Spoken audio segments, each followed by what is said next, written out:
Right, good afternoon one and all, and welcome to our lunchtime webinar with Aberdeenshire Council on managing common repairs. My name's Stephen Kelly. I'm one of the Education and Training Officers with Under One Roof, and with me today is Rebecca Grant, our Comms Officer, who'll keep me right in case I make a mistake or don't do things properly. And we've also got Aileen Mackay from Aberdeenshire Council as well, who won't be participating in the webinar, but will be there if I need any assistance in answering any questions at the end of it. What I would say is you don't need to take notes, as at the end of it, everybody who is registered will receive a copy of the recording and a copy of the slides. Okay. If you've got any questions during the process of the presentation, please put them in the Q&A box or the chat box, because I can't multitask. I can't present and ask questions at the same time. So please fill them in there or jot them down, and there will be time at the end of it to ask me some questions. Okay, so let's see if I can get these slides shared.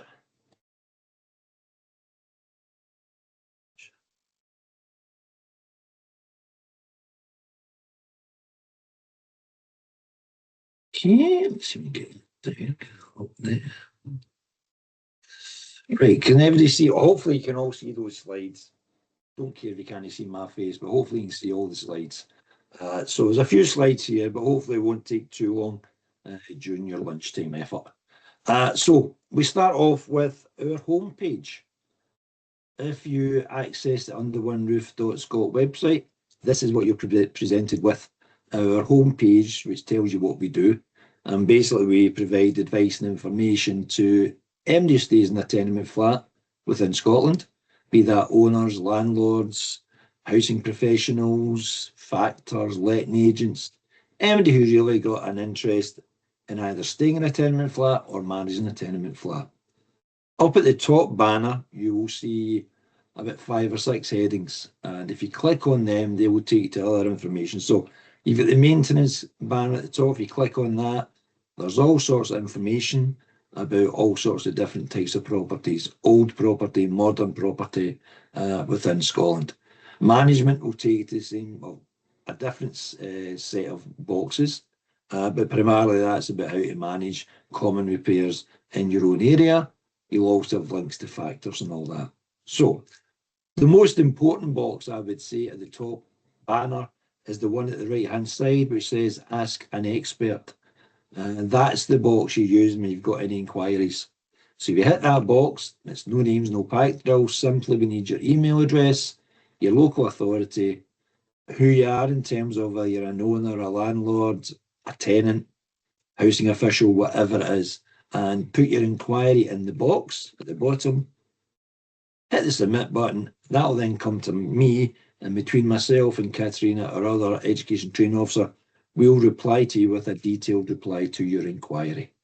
If your inquiry is a bit complicated, then I will contact one of our board members who's more experienced and more knowledgeable than me. So we've got architects, surveyors and solicitors on our board. So I'll put a home reply to you, contact them and get a detailed reply to you. Okay, so let's go. So the first thing I'm putting up there is a definition of a tenement flat. We all know what tenements look like. These big buildings in the top right-hand picture there, from Aberdeen, Glasgow, Dundee, all throughout the whole of Scotland. We understand what a tenement flat is. However, the 2004 Tenement Scotland Act in section 26, and I'm not going to mention the legal gobbledygook that's there, but basically anybody who stays in a flat within Scotland is covered by the terms and the legislation of the Tenement Scotland Act. So if you're a housing background myself, you'll have seen foreigner blocks or cottage flats. They are deemed a flat, tenement flat under this legislation. You'll have seen converted villas in parts of Aberdeen and Dundee and Glasgow and Edinburgh that used to be owned by one person in the past, and they've now been converted into flats. They also come under the terms of this Tenement Scotland Act. High-rise multi-storey flats, believe it or not. So anybody who stays in a flat, attached to a building or inside a building, is covered by the terms of the Tenement Scotland Act 2004. So why are we here? Why was Under One Roof introduced? and created in the late 2021. It was established. The reason is that is there's problems with housing stock. That could be tenement flats, it could be anything that's out there, buildings. They did a Scottish Housing Conditions Survey in 2023. They did one last year in 2025, but it wasn't as in-depth as the one for 2023. So 2023 identified 2.7 million homes throughout the whole of Scotland. Now that'll include flats, it'll include terrace, it'll include houses, it'll include detached, semi-detached, all those sort of things. But it identified there's nearly 900,000 tenement flats within Scotland. And many of those flats are in poor condition, need some tender loving care to them. And some of the stock is in critical disrepair or dangerous. Probably a fifth of them, not necessarily tenement flats, I say the information's there, and 19% of all homes had urgent disrepair to critical elements. Now, the surveyors class critical elements as the things we would probably class as well: roofs, walls, windows, doors. You walk along the street, you look at a bill and go, that needs a wee cuddle, that needs sorted out somewhere along the line. So, nearly 500,000 of all homes within Scotland need some work done to them.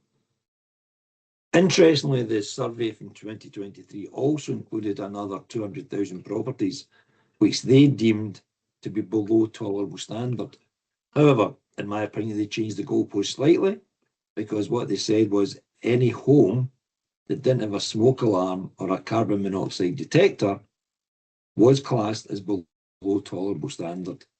Now, as you can see from my face, I've been housing a long, long time, and I wouldn't class a house that is in good condition but didn't have a smoke alarm or a carbon monoxide detector as below tolerable standard. But times have moved on, because I worked in housing in Glasgow, and I know what houses were like below tolerable standard. On the good old days, we called them difficult to let. They weren't wind and watertight, they didn't have the repairs done to them and needed a lot of work done to them. But as I say, if you look at that, there's nearly 700,000 houses that need some work done to them or are classified as below tolerable standard. The other thing that owners and landlords need to be aware of is that things fall off buildings, unfortunately. Now, obviously there was an incident in Edinburgh a few years ago when an Australian student got hit by something falling off the building, and unfortunately she died. Touch wood, we've not had anything as serious as that happening, but I did do a Freedom of Information request to all local authorities in Scotland. Some got back to me, some didn't. Aberdeenshire did, given their fair, they got back to me. But the total was about 2,000 incidents had been reported to the local authorities in 2025. Now, that's not things falling off, that's potential. It may be the aftermath of a storm. It may be gutters that are hanging off. It may be tiles that are loose. Serious issues. It could be chimney pots. It could be the fabric of the chimneys, like the picture identifies there. But nearly 2,000 incidents were recorded in local authorities. Now, how does that affect the owners and the landlords? Simple. If something falls off a building and damages a human being or damages the pride and joy of a car, they may well be chapping the door of that building and say, I'm putting a claim in. Now, as far as health and safety is concerned, there is no limit to what that claim could be, particularly if it damages or causes danger to life or a car. So that's even more the pride and joy of bouncing off the top of a car. They'll be chapping your door, putting insurance claim in against you. So what we'd say to owners and landlords is, if you're out and about, you go back to your tenement building, have a look. Is anything stand out to you as potential damage, potential cause of damage to people in the street? So you might be coming back for work, you're parking the car, you get the bus back, the train back, whatever. Have a look at your building and decide whether you speak to your neighbours and get it done. Because if you don't do that, and probably, I don't know, because I'm not a solicitor, but I would imagine if you've identified something and you're trying to get it repaired and something does fall, you might get a bit of leeway there. But don't just put your head in the sand. Look at your building and see if there's potential problems there. Well, okay, so why do owners not tackle repairs? I've put down 5 reasons here. First one is they might not know. They might have saved up all their hard-earned cash and bought their flat, their dream home, and they're only interested in their dream home, and they might not have been told that they're responsible for maintaining some common areas within that building. Now, that could be their own fault. They maybe not read their titles. It could be the solicitor's fault. It could be a developer. If they bought a new house, they might not have been told. They might simply have go, there's a copy of title deeds. See you later. Give us your money. So they might not be aware of the responsibilities for tenant maintenance, which, as we'll come on to later, will be in the titles of their property. Or if they are aware of certain common areas that they've got to manage, they might not know how to start, where to turn, who's responsible for what, how do we get the process started, how do we get quotes in, who pays for what in particular areas. So even though they might know I've got to pay a share of the roof, they might not know how to get the work done. And added on to that is the cost of repairs from contractors. Since Brexit in 2016, material costs have increased. See, Rebecca, I didn't mention the pun going through the roof, so I can do it. It's just cost of repairs are expensive, primarily due to Brexit, with supply costs increasing, but also the fact COVID was there in 2020, 2021. So contractors were not able to work for maybe a year to 18 months as they did in the past due to COVID. You add that to the cost of materials, then prices are getting higher. So what used to be maybe £50 an hour for a contractor to charge you for work in your home, you'll probably find from personal experience that's nearly double now. The labour cost might be £100 an hour. So they're recouping their losses. Add that onto the cost of materials, therefore the cost of works is increasing. And as the cost of from contractors increasing, people's disposable income is reducing. So they've got limited financial resources to the cost of living, the energy prices, everything's costing more than it used to. So it's a yin and yang thing. I want to do work, but I've only got so much money to spend on it. I want to get the work done, but the cost of the repair is excessive and I can't afford it.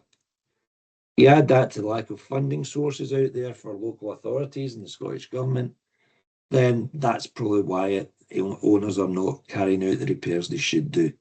So in an ideal world, not saying an ideal world, it probably wasn't the best system, but I'm old enough to remember when grants were given out by local authorities for roofing, for central heating, for wall repairs, and that was simply a grant to improve the property. Downside to that is they didn't manage it properly, so people might have bought the property from Right to Buy, might have went to the local authority and asked for a grant for something. They then used that money to improve their house and then sold it for a significant increase in what they paid for it. So there's lack of funding sources out there. We'll come on to it later on about things that local authorities can do, but there's not enough money out there for local authorities to pay under the auspices of a grant to get works done. So a number of reasons there why owners don't tackle repairs. Okay. I didn't used to put insurance on my slides because I don't like insurance. There's no real answer to it. It's difficult. It's complicated for a man like me. However, we did a webinar in February this year, which is still on our YouTube channel, which people can access. And there's a session there, not delivered by me, I hasten to add, delivered by Howden's Insurance Brokers and one of our surveyors on our board, who will give you information on insurance. But what I did pick up from the insurance webinar was that owners must, by law, from the 2004 Act, have sufficient insurance to reinstate the building. Because you could have a major fire or extensive damage to the building, and you've got to reinstate it. An example of that was there was a fire in Perth, I think about a year, 18 months ago. Unfortunately, a person died in it, and obviously people were taken out of the building while they look at trying to rebuild it. But it turns out only 4 of the 8 owners had insurance. Other 4 didn't bother with insurance, but I'll be fine. Never had insurance, don't know happened to me. So I don't know what's happening with rebuilding the property, but I suspect the owners that didn't have the insurance will have to take a hit and take whatever they get offered for their property, unless they can find money to recoup it. So the other thing the Tenement Scotland Act did say at that time was owners can chap the door of their neighbours and ask them to provide proof that they have adequate insurance cover for the building. And if they don't, then the owner can take them to court to make sure they get the adequate or sufficient insurance for that. Okay. What we're saying and what our advice is that every owner, when they get an insurance, should have a building reinstatement valuation carried out by a surveyor every 3 to 5 years. That's what we're saying. However, the most important thing is that the reinstatement value could be more than what you bought the house for. So you may well have market value bought a house for £100,000, but the actual cost to rebuild it could be double of that. So what your insurance should be the cost of reinstating that building to its original condition. Okay. If the cover is inadequate, what we picked up is your insurance company, once you make a claim, may not cover all your claim. So if you're looking for £10,000 worth of damage, they may well play hardball and say, well, hold on, you only covered the building for half of that, so we're only paying out half of your claim. We all know insurance companies don't like to pay anyway, but that's an example. That's why we're saying you should have full reinstatement value of the building to rebuild it. The other thing we picked up from the webinar is that any insurance you've got should cover all common areas inside and outside the building. So it may well be you've got the roof, the walls, but don't forget that maybe you have a back court with bin shelters that have to be protected as well. That could come under common areas.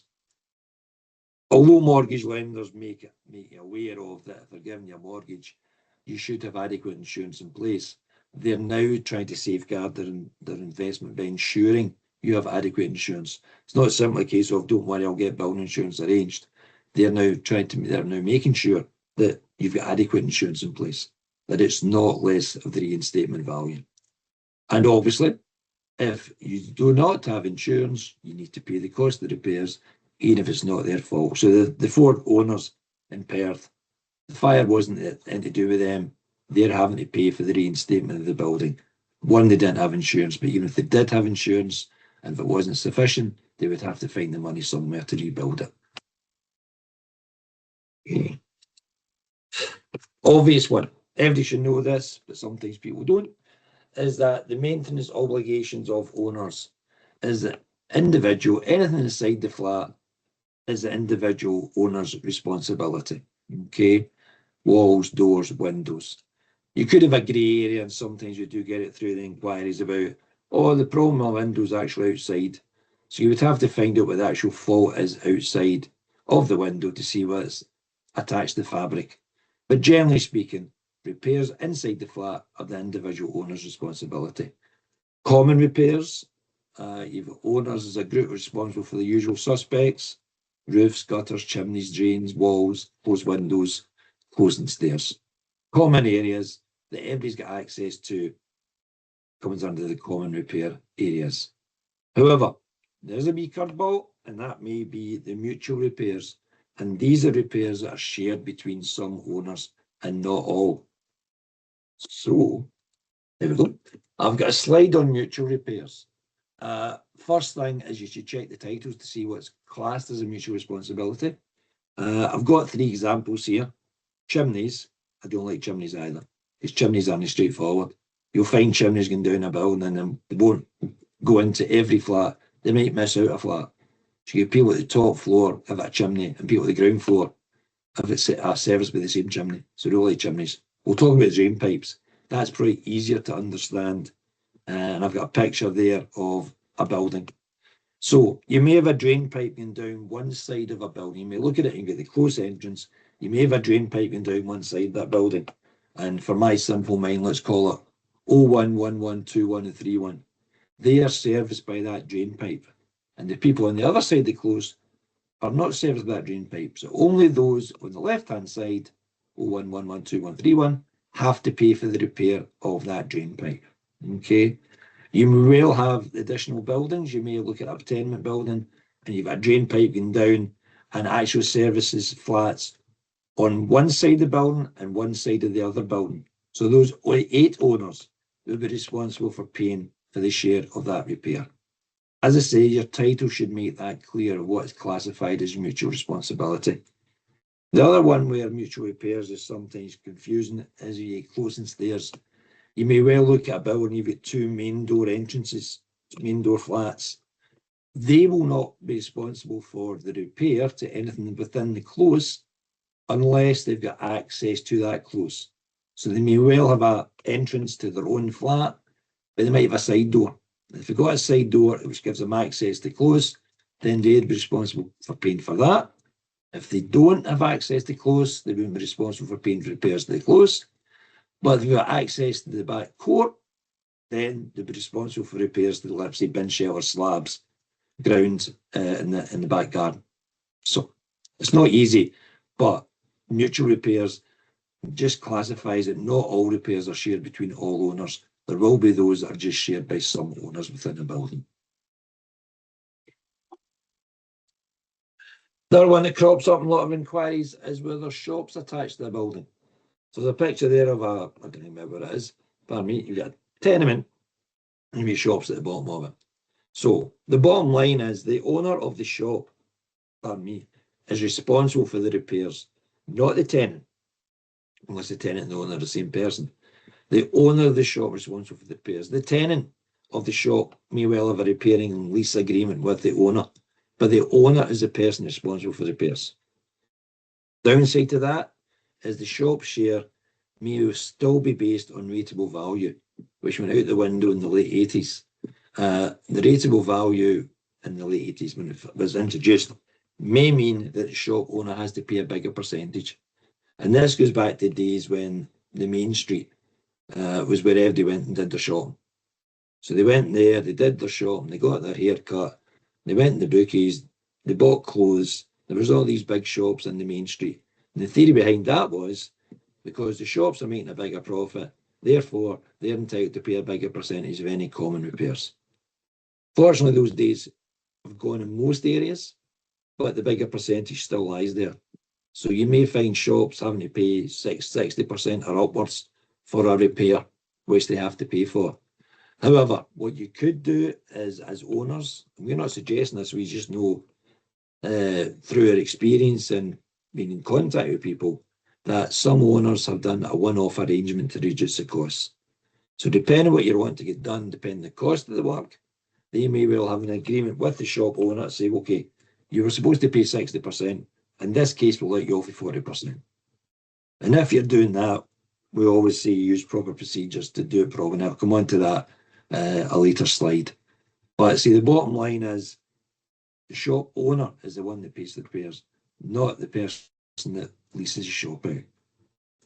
There's a link there to the Scottish Assessor's website where you may find details of shop owners. It's not the best website, to be honest with you, but it gives you an indication of who may own that particular shop. Okay. The other one that crops up is mixed tenure properties. Now, there may be people listening to me here who stay in a mixed tenure property. There's not an easy solution to it, particularly the third bullet point. But generally speaking, if you have bought your house off a local authority or a registered social landlord and they are in the majority ownership, they will do the work and then you'll pay a share of the costs. I know there's things to be done now. There should be communication involved and showing you copies of tenders before they instruct the work. But the bottom line, if you stay in a tenement flat, there's only two of you in that tenement flat. The local authority or the registered social landlord owns 6, then basically you're paying 2/8 of that. Okay. Where there's no majority ownership, you might have a tenement flat of 8, 4 owners, 4 local authority properties or RSLs. Then there's a stalemate unless you can come to an agreement for getting jobs done. The big one that's appearing more and more is owners in the majority. That leads to possible maintenance issues. There was something on a podcast last year from somebody, I think it's Cumbernauld, is the director there, who's having issues that they cannot get any tenement buildings repaired because the owners in the majority and they're sticking their head in the sand. Now, it's an issue that's been raised at a workshop recently. Our director, Mike Ephraim, was there. That's obviously been discussed, and hopefully that will then lead on to maybe government intervention. I'm not holding my breath for that, but it is on the table. However, the key points I would mention is that even if you're in the minority as an owner in a mixed tenure block, the social housing landlord must follow the same rules for common repairs. So if the common repair says, if they're doing a job in that block and it's a mutual repair, they still have to follow the rules. They can't just charge you an eighth if you're not responsible for the repair, or you're only responsible for 1/8 or whatever it is. So they can't just bully you. They've got to follow the same rules in the titles for common repairs. Obviously, the first port of call is owners, social housing local authorities should check the titles and the real burdens. But the interesting one is, discovered this a few weeks ago, when Right to Buy kicked in Margaret Thatcher's days, I think early 80s, you may well have found people who bought their property off the council for a reduced rate, but because the council weren't up to speed with things, they may well have a different set of titles than somebody who bought their house later. So if somebody in 1980 bought their property off the local authority, they may well just go, there's their titles. Go away, don't talk to us, just took one of our houses. But the legal department may have got their act together. So when somebody bought a property maybe 10 years later, in 1990 off the local authority, you may find that their titles are maybe more detailed and they could well have different burdens within the building. Okay. However, if the titles are silent or unworkable, you can default to the tenement management scheme, which we'll come on to in a second, about legislation. Now, obviously, as landlords are out there, are well aware of the repairing standards for their own internal flat. However, the repairing standards also apply to common areas. So those common areas, so if we've got access in the close or access in any part of the building, there should be adequate lighting in place. If you're talking about steps up or paths up or ramps up, they must be safe. Common doors must be secure and fitted with satisfactory locks. If you have a front door, they should have the similar type fitted to the back door. Ideal world, you should have a door entry system in place, and common space are kept clear of obstructions and are reasonably clear and safe, clear and tidy. However, there is a couple of issues towards that. A secure entry system is not required where a block is only 3 or fewer flats and you can see the block. The other caveat to it is that as a landlord, if you are in the minority, and even though the legislation says we should fit a door entry system, if you're in the minority and the majority of owners decide not to go ahead and do the work, you can't basically organise the work. You can do it yourself if you want, but most landlords will not be willing to pay for work and bail out other owners. So there's a couple of caveats to the legislation. In an ideal world, that's what they want done. They want every property with a secure door entry system. But if your other owners in that building say, nah, I'm not going to do that, can't afford it, not interested in it, never an issue, then landlords can't impose on other neighbours. Again, they possibly could if they want to go and do it themselves, but a lot of landlords will not be willing to pay for that on behalf of the other neighbours, so we're just sticking their head in the sand. Okay. So we touched on relevant legislations. You've decided you want work done, whatever that work is. So the first point of call, as I keep on saying, is the titles and the real burdens and the deed of conditions. That should explain what part of the building commonly owned, what owners' responsibilities are for their own property in common areas. Is it a mutual job? Is it, is the roof responsibility of the top 2 flats? Is the responsibility of everybody in the close? Who's responsible for the drain pipes? Is it just on one side of the building as we talked about? Or is it the whole whole building? That should be included in your deed of conditions. However, deed of conditions were around in 1617, I think, when the Sassine Register was first introduced. And that's just basically a bit of paper. So if I sold the house to Rebecca, Rebecca then sells it to Ailey, that's all on the first sheet of paper. Stephen Kelly sold Rebecca Grant for £1,000 in 1722, and then Rebecca sold it to Ailey, a few years later. That is all on it. In those days, when the Sassine Register was introduced, you were generally talking about the times where there was the old factors, where there was landowners and people had houses, and basically the factor did the repairs and they billed you. Pretty similar to what happens now. But the titles in the Sassine Register were introduced in 1617. Then it became titles in 1876. Register of Scotland introduced in 1981. So, bottom line, if your titles are clear and everything's mentioned in terms of responsibilities and who pays for what and what they pay, that's great. You must follow them. However, as I say, you'll probably find since the titles were introduced, they have changed. So particularly if you're talking about buildings that were built pre-1919 or pre-Second World War, you might find that not all common areas are mentioned, or in terms of the shared costs, they're unworkable.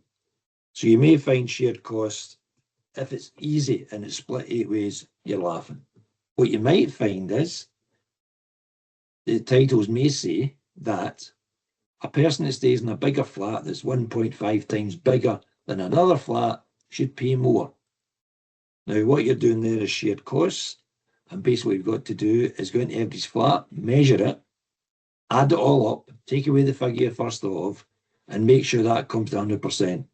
A lot of times it doesn't, because we get inquiries in where they've added all the measurements of the flats, and it comes 103%, or it comes to 92%.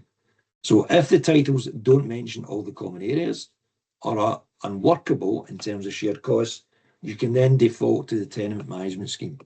The tenement management scheme lists 4 or 5 areas that are covered as a common area, explains what counts as maintenance, probably more interesting to all owners or landlords listening, if you're using the tenement management scheme, is it tells you how costs are shared between those particular owners. Okay. The big difference was that unless it says in the titles that the 2 top floor flats are responsible for the maintenance of that flat, then it's a shared responsibility, irrespective of where you stay in that property. So if you are on the ground floor or you own a shop, if the responsibility for the flat is not, or the roof is not mentioned in the titles, then everybody's got to pay a share, irrespective if you're on the ground floor or you manage a shop or own a shop. Okay. If you default, or this slide's got to be used for the titles as well. Either using the titles, but particularly if you're using the tenement management scheme, the first thing you've got to do is find out who stays with you or stays in the same block. So you trace your owners and your landlords. If you're talking about looking for an owner, you can contact Register of Scotland. I think the current price is £3.60 to get a copy of, or to find out who stays in a particular property. You may well have a landlord, you don't know who they are. You can contact your local authority, landlord registration team if you've got one. Failing that, you contact Scottish Landlord Register on that website. And you may think that property's been empty for a while. Again, if your local authority's got an empty homes officer, ask them if they know anything about it. Or you can contact Empty Homes Partnership, who may know what's happening with that flat. I've been made aware of it. Maybe the local authority or the RSL are going to purchase it and bring it back into their stock. Or it's been targeted that maybe there's a situation with somebody's died and it's with a solicitor. Okay. Shop owners we've touched on before. You could search online. You could contact, I've actually changed this one, sorry, you could contact Facebook. There's Facebook, so I've been told WhatsApp, Instagram, chat, whatever is out there. Another one I've not got down there, and I don't know if Aberdeenshire do it. I know Inverclyde weren't keen on it. You could contact the council tax office, and they may, if they're feeling generous, contact the person that's registered to pay the council tax. They won't give them your details. They may just say, look, the person at 168 Churchill want you to contact them because they've got work to get done. Okay. Last resort, you could contact the sheriff officers or private detectives. That will cost you, but it may be worth consideration if other methods have failed. Okay. Now, the reason I mentioned tracing owners and landlords is that if you are using the tenement management scheme, you've got to use proper procedures. Okay. The reason for that, you'll see at the bottom of the slide, is that if procedures are not followed, an owner can appeal against any decisions. Okay. So I did a presentation in East Lothian, and a couple of women in the front row were saying, we don't need to listen, you don't know what you're talking about. We stay in a wonderful close, we all got on and we all carry out the necessary repairs. And I said, that's great. What happens if somebody moves out and I'm moving? And I'm not paying a penny. I don't want to pay a penny. You don't follow proper procedures. I might win my court case if you take me to court. Okay, so what we're saying is proper procedures have to be adopted. An owner can call a meeting but give at least 48 hours. The reason for the meeting has to be told to those that you're inviting to the meeting to make sure they're aware. Now, we've got, as I say, social media. You can take photographs of a letter going through somebody's door. You can email, you can hold a Teams meeting, a Zoom meeting. All these sort of avenues are open to you. And if you don't want to hold a meeting in your own particular flat. So everything must be recorded in writing, and that'll become apparent as we go through the presentation. The purpose of the meeting, have an agenda, take minutes and decisions. What you're going to do is there action points on those minutes. Who said they would do what? Would somebody get tenders in? Will we reconvene the meeting once the tenders come in? Okay. Once you decide to proceed, again, all owners must be informed in writing. If you're coming to decisions, provide supporting documentation. Could be photos, could be quotes. And owners, if you're going to do it, you've agreed to proceed with the work, how long it's going to take, what you're going to do in the next steps in the maintenance process. But I say the bottom line is, if you don't follow proper procedures, bad apple Stephen Kelly, might just stick my head in the sand and try not to pay for my share. Okay. However, there's voting rules as well included in the proper procedures. So there's one vote per flat, irrespective of many people on the titles. So I've come across in my care and repair days, husband, wife, and 2 daughters still on the title, staying in the one property, but it's still only one vote per flat. An owner can nominate another person, could be mother, father, sister, brother, letting agent, factor, whatever it is, they can nominate a proxy vote from somebody else. However, the interesting thing is a properly made decision is binding on all owners, even if they don't agree. So if you invited all 6 people up the property, they've all turned up at the meeting, you've all provided them with quotes, it's going to cost, let's say my mind, it's going to cost £40,000, everybody's got to pay 5,000. If 5 of those 8 people vote in favour, then the other 3 have to agree with it. They could appeal against it. I think it's 21 days they've got to appeal to the sheriff officer to say, by the way, they just bullied me into agreeing that decision. But if it's properly made, everybody's been made aware of what's happening in advance, then invite to a meeting, you have a decision, then it's binding on their owners and all successors, even if they don't agree with it. Generally speaking, a majority decision is required to proceed with any works, unless the titles say otherwise. Now, there may well be titles in the past that might state that as be 2/3. However, but most titles, and if you're using a tenant management scheme, will simply say majority counts. Okay. However, you could come to a situation where you've got 4 out of 8 people agreeing to the job, and that's not a majority decision, and therefore you can't proceed. However, goes before this. Tenement Scotland Act 2004 introduced these 2 bits of legislation: duty to maintain and emergency repairs. And that basically means if somebody, for example, in the top floor flat, there's water ingress into their property, they've tried to speak to their neighbours who are still sticking their head in the sand saying, not doing me, I'm a ground floor flat, I'm not interested. The people on the top floor, using an example of water ingress, can go ahead and carry out the repairs to their flat, to the roof of their flat, and then other owners will have to pay their share, if that's what it says in the titles or due to the tenant management scheme. Same goes for emergency repairs. Repairs which cannot wait for a scheme decision to be made are required to prevent damage to the building. Could be a chimney pot hanging off. Interest in health and safety, same example, or it could be water. You could have dirty water coming into flats from outside. The fine piece of legislation, however, the downside to it is, generally speaking, the person that wants the work done, if other owners are not playing ball, they would have to fund it themselves and then speak to their neighbours and make sure they pay their share of any repair. But the legislation's there. You try to get work done, you don't have time to arrange a meeting, but it's covered under support and shelter, you can get the work done. However, more recently we've had inquiries in where people are disputing that the person carrying out the work constituted a job that would provide support and shelter. So that'll go have to be decided by a sheriff. So the person at top goes, water ingress into my flat, does the work, then bills other people, the people on the ground floor saying, no, it wasn't support and shelter, you didn't have water coming in your flat. So Anyway, as I say, the legislation's there to be used, but there is a negative side to it in the fact you've got to fund it and then speak to your neighbours and get them to pay their share.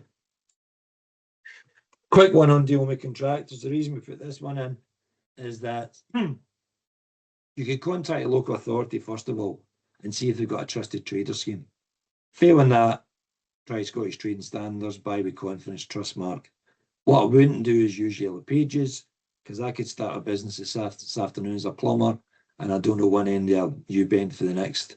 So I wouldn't take Yellow Pages. I wouldn't have people come to my door in the back of a fag packet saying, I can do the job, I can clean your gutter, son, for X amount of money. There's no comeback for that. So there's lots of websites out there. You've got Check Your Trade, you've got My Builder, you've also got another trusted trader scheme out there. People pay to join these websites, so there should be some documentation in place, and people make comments about how good or bad or indifferent they are. Whether you trust the comments, whether you trust comments on TripAdvisor, I'm sure we've all been for a restaurant, that was really nice, and then you go and check TripAdvisor and somebody's lambasted it. Anyway, but what to support you there is you can carry out your own checks. Primarily, the first one was, do they have public liability insurance and health and safety policy?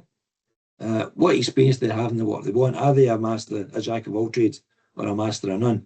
Are they one of these companies that's got all trades in the back of the van, but they're really plumbers and electricians, and they're not very good at joinery work or roofing work? But if you are getting major works done, we would always ask you to make sure there's a guarantee or a warranty insurance provided with it.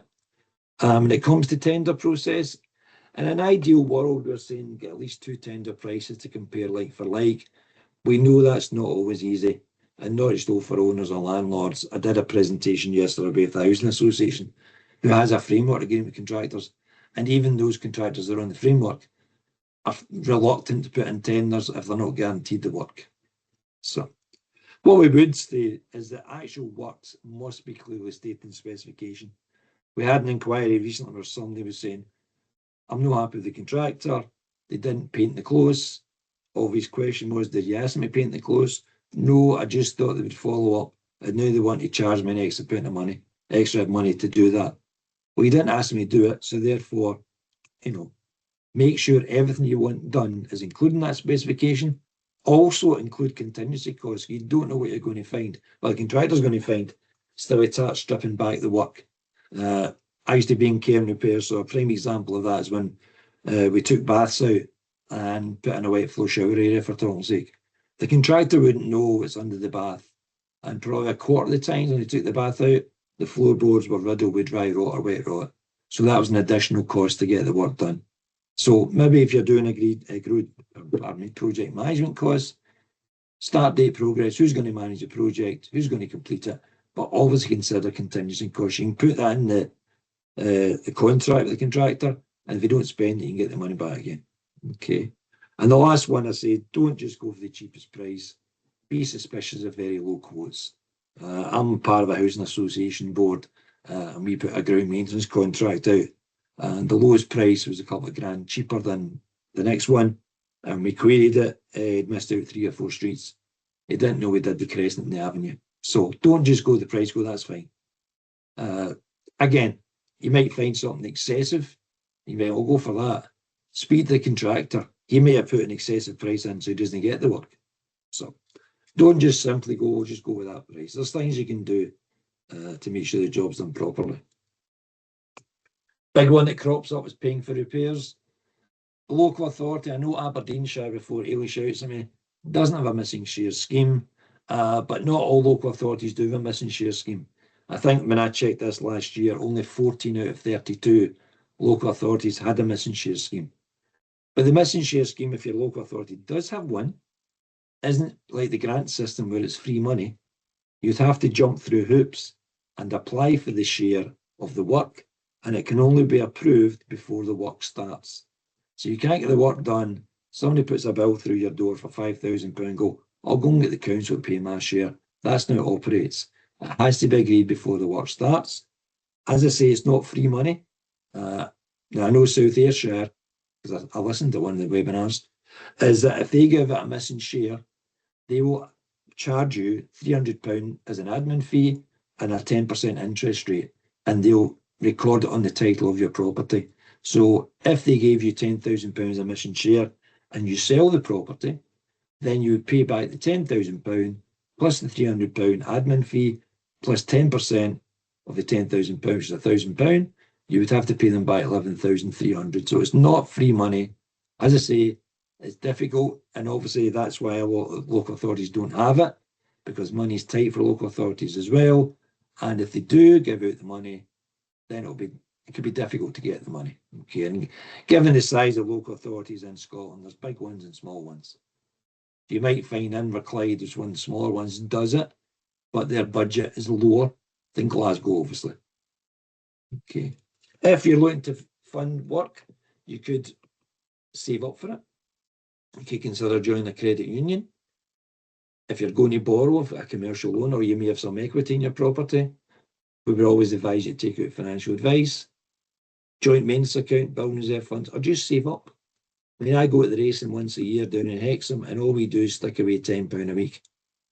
Easy for me to say, possibly because I'm working, but all we're saying is, once you stick money away, it's amazing how quickly it builds up. Okay.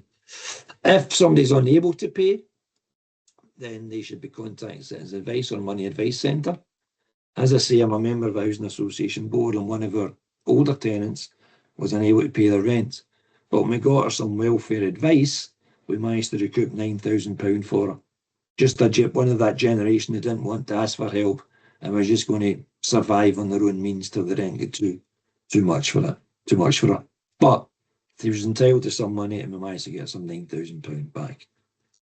The problem you've got is if somebody was like me, stick my head in the sand and they refuse to pay. A few options here. You could proceed to instruct the repair. Somebody pays it, then just invoice them for their share. If they still refuse to pay their share, then you could take them to court for it. It's a simple procedure if it's less than £5,000 their share. Downside to that is a play on words, because simple procedure is not a simple procedure. You're going to have to provide evidence to the sheriff that, as I said before, on proper procedures, he held a meeting, he was invited to the meeting, he was at the meeting, he agreed to things.